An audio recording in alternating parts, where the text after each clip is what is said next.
the first two experts to fail. They never expected the investigator to step back, rubbing his forehead like he just stared into a puzzle with missing pieces. They never expected the psychologist to cancel the follow-up session because something didn't add up. But after they ran through every professional who spoke in clinical terms and every specialist who relied on logic, they took a darker turn.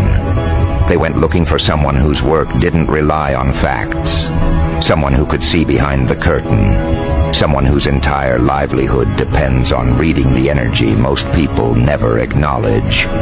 And so they brought in him, the psychic known for never turning down a case. A man who had read criminals, politicians, grieving mothers, lost children, and the shadows around people who pretended they had no shadows. He had a reputation for accuracy that made skeptics uncomfortable. He was the final weapon they were saving for when everything else failed, and it had. He didn't even wait to sit down before he said it. Whoever this person is, they're not ordinary. His eyes stayed on the floor, like your name alone pulled the air out of his lungs. He asked for a photo, an object, anything you'd touched, anything that held your imprint. They placed the small item on his table, expecting him to lean forward with confidence, expecting him to begin his practiced routine. But the moment his fingers brushed the surface, he froze. Not a normal pause, not the thoughtful kind of stillness professionals use to build effect. This was impact. Something hit him. Their eyes locked onto him, waiting for some grand revelation. Instead, he pulled his hand away like he'd touched something too hot. He didn't speak for a full 10 seconds, and when he did, his voice sounded like someone forcing words through a blocked channel. Why didn't you tell me they were connected to this? They didn't know what this meant. They exchanged confused glances, trying to retain their composure, trying to pretend they were in control of the moment. He wasn't buying it. He leaned back, wiped his palms against his trousers, and exhaled in a way that told them he wasn't scared of you. He was scared of what surrounded you, scared of what had shaped you, scared of what walked with you without ever showing itself to ordinary people. You should have warned me, he whispered, as if the room itself might be listening. He asked them nothing about your personality, your past, your patterns. Those questions didn't matter. He asked just one thing. What did you do to them? And they did what people like them always do. They lied. They softened the truth. They tried to portray themselves as concerned observers instead of architects of chaos. But the psychic shook his head slowly, as if hearing confessions behind their words. No, that's not clean. That's not what I'm feeling. Something here was broken, and not by him. He wasn't supposed to say that. He wasn't supposed to defend you. So they pressured him. They demanded he continue. They insisted he deliver what they paid for. Their desperation was loud, even when their voices were soft. They needed answers they could use. They needed a narrative that placed them in control. They needed confirmation that you were the unstable one, the unpredictable one, the danger in the room, even when you weren't in the room. They needed reasons to justify their obsession with you. That's why they brought him here, to validate their storyline, to give them ammunition. But instead he reached for his tools, and every tool resisted. The pendulum didn't swing the way it normally did. It jerked, stopped, reversed, then hovered still, like something unseen was holding it in midair. He frowned and tried again. Same result. The tarot cards refused to behave. He'd place one down, only to find its imagery shifting in the corner of his eye. Some cards appeared upside down, even though he swore he didn't draw them that way. Some felt heavier in his hands. Some felt cold. He asked them again if they understood what they were asking him to step into. They insisted he proceed, so he pushed deeper into your energy field, even though every instinct told him not to. And then everything in the room shifted. The air thickened. The temperature dropped a few degrees. His breath became shallow. He didn't say anything at first. He sat completely still, staring at the cards, staring past them, as if he was seeing something layered behind reality. And then he said something they will never forget. No human should have this kind of power. The room went silent. That wasn't what they hired him to find. That wasn't what they wanted to hear. He continued anyway, eyes unfocused, voice low, almost reverent. This isn't natural protection. This is old. Older than you can imagine. Someone or something walks with him. And not the way you think. Not like a guardian. More like a witness of everything he's endured. Their faces twisted with confusion, so he clarified. This person has survived things that were not supposed to be survived.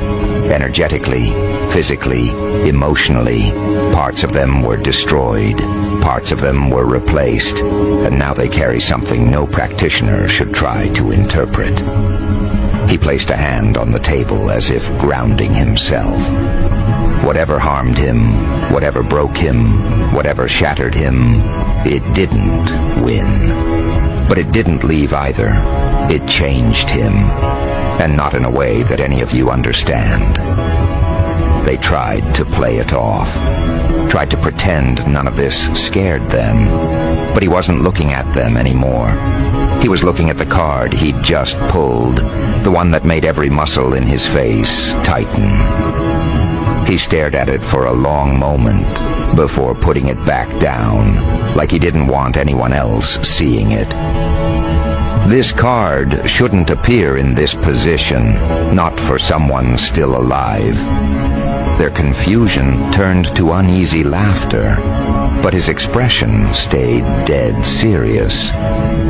This card represents someone who has already crossed a line most people don't even approach. Someone who has experienced endings so absolute that the consciousness itself rewired. This person doesn't respond like normal people, doesn't think like normal people, doesn't fracture the way normal people do.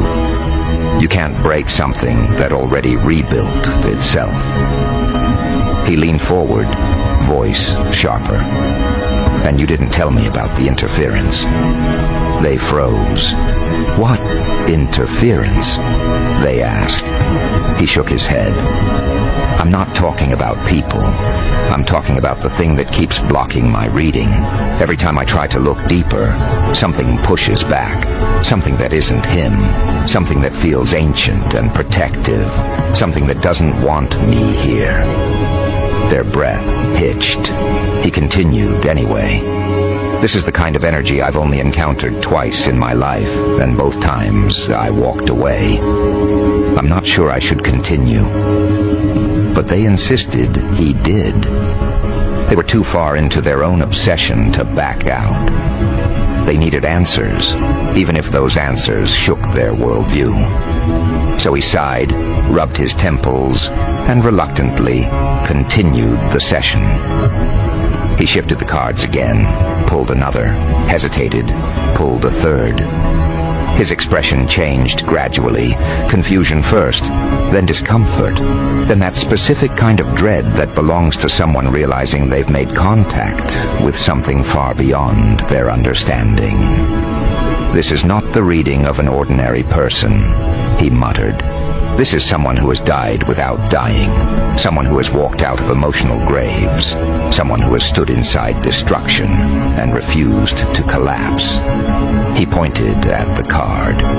This person carries the kind of strength that doesn't come from practice or mindset. It comes from surviving something that should have erased them. Then he paused again, eyes narrowing. And what concerns me is that he's not even trying to block my reading.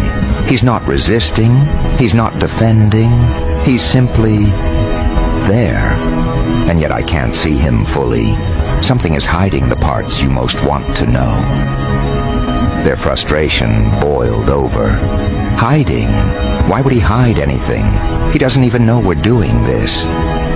The psychic gave a humorless smile. You don't understand. He doesn't need to know physically. His energy knows. His subconscious knows. His field knows. Some people have defense mechanisms stronger than conscious awareness. He's one of them. He tapped the table gently. He's been watched before, targeted, misread, tested, and somewhere along the way, something stepped in. Something began guarding him. Something that doesn't let outsiders tamper with him anymore. And then he said the words that made them both shift uncomfortably. He's protected by something ancient. They weren't prepared to hear that. They weren't prepared for the psychic to sound almost respectful when he said it. They weren't prepared for him to look at your energy as if studying the aftermath of a war. He didn't ask for this, he continued. This kind of protection doesn't come from prayer or request.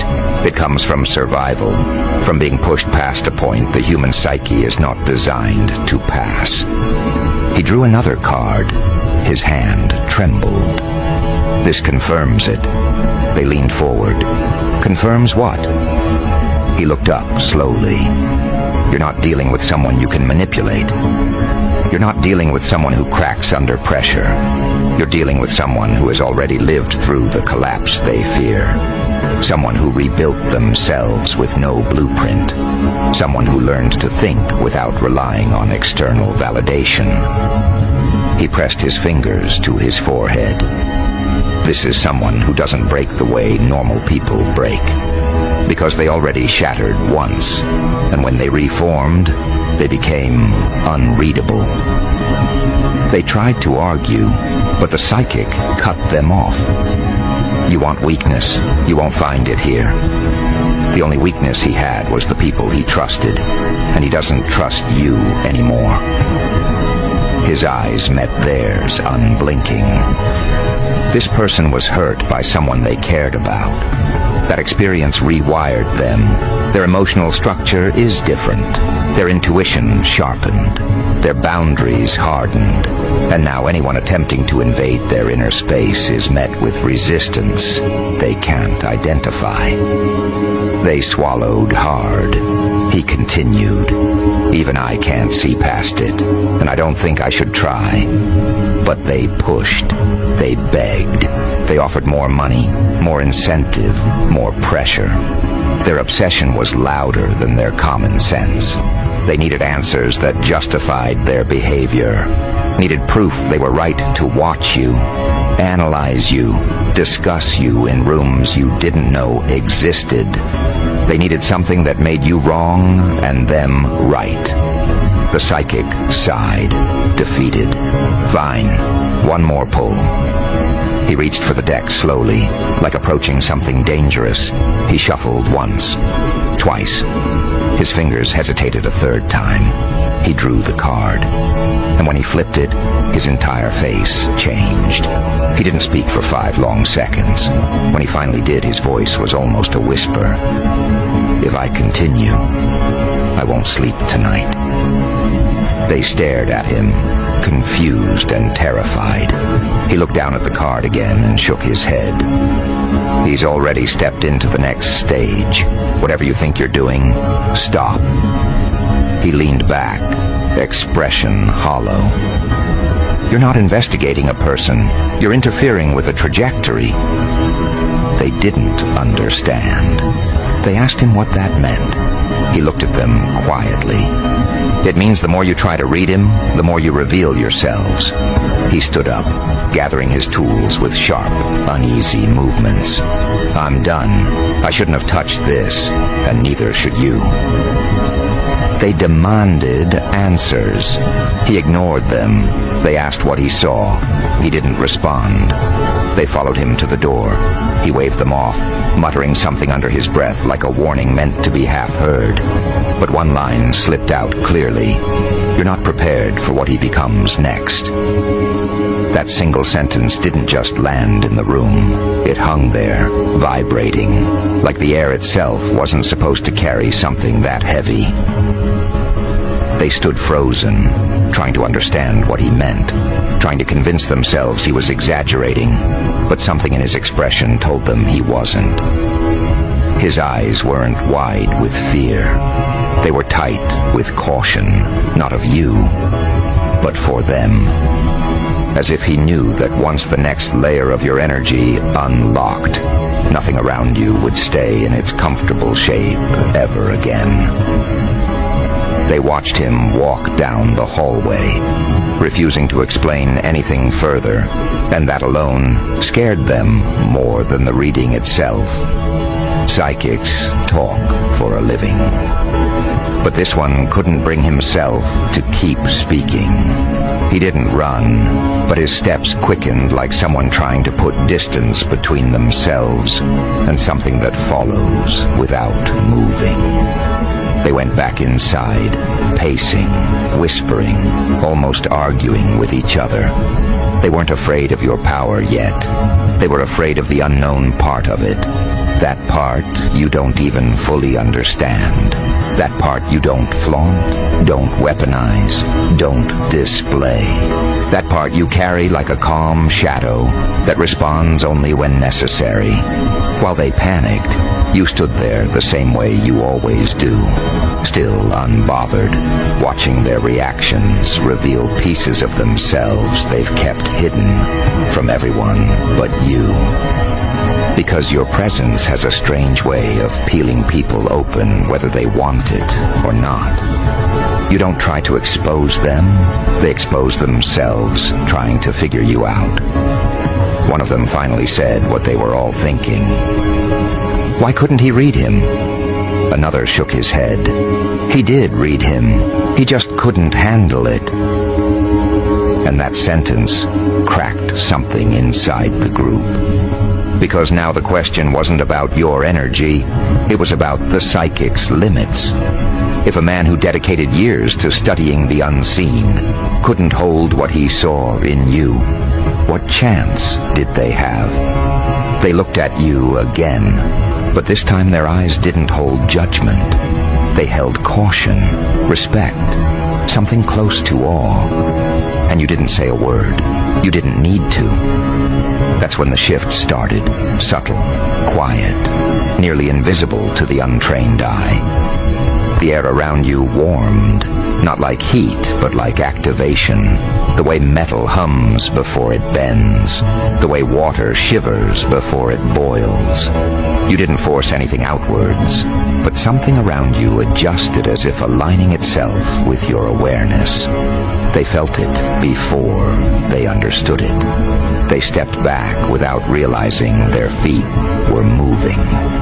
People don't know how to react when a person's energy upgrades in real time. It's not something they're used to witnessing. They expect emotional reactions, anger, outbursts, chaos. But your power never expressed itself through anything external.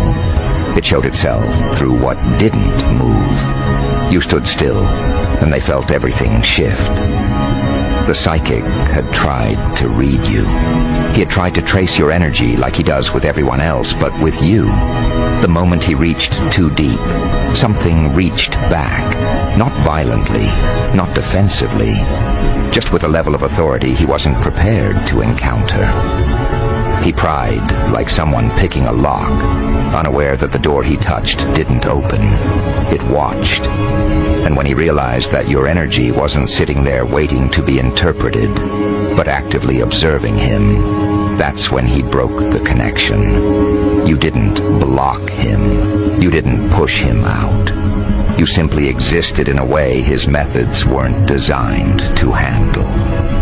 The others didn't know the details, but they felt the aftermath. Something changed in the room, something old. Not in the sense of age, but in the sense of depth. Ancient in the way oceans feel ancient. Ancient in the way mountains feel ancient. Not a timeline, a presence. The psychic felt it first. That's why his voice cracked when he said no human should have this power. He wasn't saying it to insult you. He was saying it because he couldn't categorize you. He couldn't place you inside any reference he had. His experiences, his training, his insight, all of it collapsed when he touched the edge of what protects you. That's what terrified him, not you, what stands behind you. The group regrouped, trying to breathe normally, trying to regain their sense of control. One of them finally asked, "Did you know you had that?" You tilted your head slightly, not confirming anything, not denying anything. You don't speak about the parts of you people aren't ready to hear. You don't explain what doesn't need explanation. People expect power to be loud. Yours isn't. Yours is the kind that sits quietly until someone touches the wrong boundary. The kind that watches, the kind that decides. They kept asking questions that didn't matter. How long have you had this? Who taught you? Why didn't you tell anyone? What triggered it? They weren't asking because they were curious. They were asking because they were unsettled. They needed something, anything, that would make your strength feel less unpredictable. But that's the thing they don't understand. Your strength never needed permission to exist. It didn't need validation, didn't require a story, didn't come with a manual. All you said was, he shouldn't have tried to go that far. And that one sentence silenced everything around you. They didn't understand what you meant, but they understood enough. Your energy isn't something people can poke around without consequences. You're not dangerous because you threaten anyone. You're dangerous because crossing your boundaries activates something they can't reason with, something you don't summon, something that simply reacts on its own. That's when one of them brought up the line the psychic muttered on his way out. He's protected by something ancient. They repeated it quietly, almost as if saying it too loudly would attract the attention of whatever he was referring to. They tried to interpret it in human terms, as if protection meant you had someone watching over you, or you carried some spiritual token, or you followed some ritual. But they were wrong. The protection around you doesn't behave like something borrowed. It behaves like something that recognizes you, something that responds to you. It doesn't guard you, it aligns with you. They didn't understand the difference, but they felt it. They tried to discuss what kind of protection it might be, talking over each other, coming up with theories that didn't match the situation at all. Some said ancestral, some said spiritual, some said dimensional, some said universal. But none of those terms fit you. You are not a person who exists inside labels. You're a person who makes labels collapse. You walked away from the group, not because you were done, but because their energy was becoming too frantic. Their panic started pulling on the room. Their fear started amplifying the atmosphere. Fear always does that. It twists the air into something tight. But your presence adjusts differently. You stepped into a quieter space, not to hide, but to let them settle. They followed you with their eyes, not daring to interrupt you this time, not daring to accuse you, not daring to ask for explanations you weren't going to give. They thought they were evaluating your energy. They didn't realize your energy was evaluating theirs. Because while they were focused on what the psychic saw, you were focused on what the psychic didn't see. The part he couldn't reach. The part he backed away from before his own mind fractured around it. He saw the edge. He didn't see the core, he saw the guardian. He didn't see the source. That's why he refused to continue. That's why he said they weren't prepared for what you become next. Because what you become isn't something he can predict. It's something you've already begun shifting into. While they spiraled, you stayed calm. Not because you weren't affected, but because you've lived your whole life with instincts other people don't have. You've always felt something behind you, beside you, within you. A presence that watches, warns, guides, intervenes only when needed. It never interferes without reason. It never speaks without purpose. But it steps forward the moment someone tries to cross into spaces they don't belong. The psychic didn't get permission, so he was shown the door.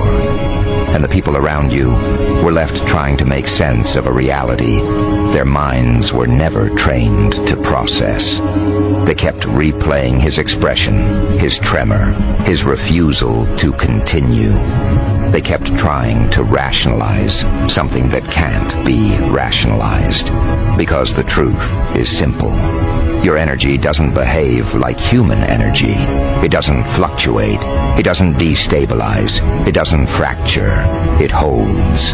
And anything that tries to infiltrate it gets confronted by the presence that walks with you. You leaned against the wall, looking at the floor, breathing normally, unshaken. But inside you, something opened. Not aggressively, not destructively, but expansively. Like a door you didn't even know was locked. Like a memory waking up. Like a part of you recognizing itself again after years of staying dormant. You didn't summon it. You didn't reach for it. It emerged the moment the psychic tried to pry too deeply. He triggered something he didn't understand. You activated something you didn't expect. They kept watching you, waiting for you to say something that would make them feel safe again. But you weren't there to soothe them. You weren't there to shrink yourself so they could feel comfortable. You weren't there to explain what was never their business in the first place. The psychic's warning repeated itself in their heads on a loop. You're not prepared for what he becomes next. And the more they thought about it, the more they realized he wasn't talking about your future. He was talking about your present. Because what you become next isn't something you grow into. It's something you uncover, something that's been there the entire time, waiting for the moment people misread your calm for weakness, waiting for someone to push too far, waiting for someone to touch the boundary that wakes the part of you you've always tried to keep quiet. You looked up, finally meeting their eyes, and the room froze without you saying a single word. Because now they weren't looking at the version of you they were used to. They were looking at the version the psychic warned them about. The version that doesn't hide. The version that remembers. The version that's stepping into the next stage of itself, whether they're ready or not. And as they watched you, unsure if they should stay or run, unsure if they should ask more questions or say nothing at all, unsure if they were standing before something human or something expanded, they realized one more thing. The psychic didn't walk away from you because he was afraid. He walked away because he understood something they didn't. Whatever protects you has now fully awakened. Those words didn't echo in the room. They rooted themselves in everyone's spine. They looked at you the way people look at something they don't have a category for, something that doesn't behave according to familiar rules, something that forces the mind to stretch wider than it's used to. Their breathing slowed, their voices dropped, their posture changed. Not because you threatened them, but because something around you shifted into a posture of authority so natural it didn't need to prove anything. You didn't glow, you didn't shape, you didn't posture. You simply existed, and existence alone was enough to reroute the entire atmosphere. The air felt thicker, like sound traveled differently around you now. Their instincts screamed for caution. Some wanted to apologize, even though you didn't ask for it. Some wanted to run, even though you never moved toward them. Some wanted to kneel, even though you never demanded obedience. They didn't understand that the presence they felt wasn't about dominance. It was about recognition. They weren't in the presence of something violent. They were in the presence of something aligned with truth so strongly that deception melted on contact. You took one step forward, not aggressively, just naturally, and the entire group inhaled sharply, like that single movement rearranged the room. But what they didn't notice was how controlled you were. You weren't overwhelmed. You weren't confused. You weren't struggling to contain anything. You were calm, centered, aware. The awakening around you wasn't chaotic. It was precise, almost surgical. It didn't rise up like a wave. It unfolded like something that has waited centuries for the right moment to stretch its limbs. They finally spoke, voices trembling, trying to understand. Is it dangerous? You looked at them the same way the psychic looked at you, with a softness that wasn't human fear, but human understanding. Only when someone tries to cross into places they don't belong. The room tightened again, because now everything clicked for them. It wasn't that the psychic saw something harmful inside you. He saw something protective around you. And that's a level of power people aren't conditioned to accept. They can understand strength. They can understand intuition. But protection that responds before you even react. Protection that watches before you even notice something is wrong. That is something else entirely. They asked, "Did it awaken because of him?" You shook your head. It awakened because he forced an entry. That sentence hit them hard. They realized the psychic wasn't just reading your energy. He tried to push beyond your conscious layers. He tried to dig into places even you don't touch without intention. And whatever guards those places stepped forward without hesitation. It didn't ask your permission. It didn't wait for you to process anything. It reacted the moment your boundaries were breached. That's when the group finally grasped why the psychic panicked. He didn't misread you. He trespassed somewhere he shouldn't have, and something responded that he wasn't prepared to face. They remembered the look in his eyes when he backed away from you. It wasn't terror, it was recognition. A recognition so ancient it doesn't require explanation. A recognition that whatever stands behind you doesn't entertain curiosity. It respects purpose, not intrusion. You could feel their confusion shifting into comprehension, their fear shifting into something more complicated. All respect, unease, curiosity. They weren't looking at you like you were dangerous anymore. They were looking at you like you were something the world rarely produces. Someone who walks with protection that predates human arrogance. Someone who carries a force that doesn't just shield them, but scans the intentions of anyone who steps close. You finally spoke again, your voice steady. He wasn't wrong to try, but he was wrong to push. They listened closely, hanging on every word, because they could feel the weight behind your voice change. You weren't speaking hypothetically.